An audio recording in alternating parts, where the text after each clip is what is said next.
pivot chart. Bar chart. Let's look at bar chart. All right, so let's go to bar chart. Okay, now look at bar chart. Bar chart gave us a now instead of me looking at numbers, I'm trying to pick numbers, but looking at the chart, I can see that B102 as it's very easy for me to interpret this. That has the highest sum of sales. Very easy for me to interpret this.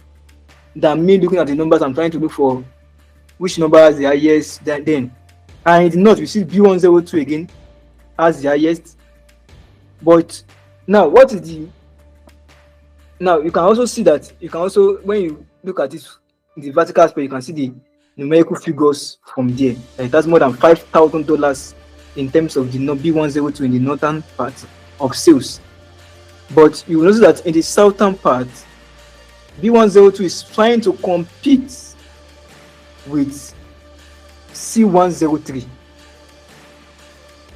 Now, you also notice that B102 is trying to compete with D104 in the west, which means that if B102 is given more chance, it can actually, if we synergize as a marketer, we synergize our energy more in south or make our branding more for B102, there's possibility that it will beat every other product because the gap is not much, just a little bit of sales between the south of B102 and C103, B102 and D104.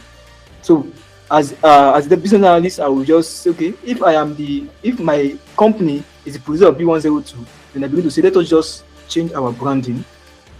Let's look at what D104 in the west is doing much more than us. Then we begin to, and you will see that in time, B102 will beat the market.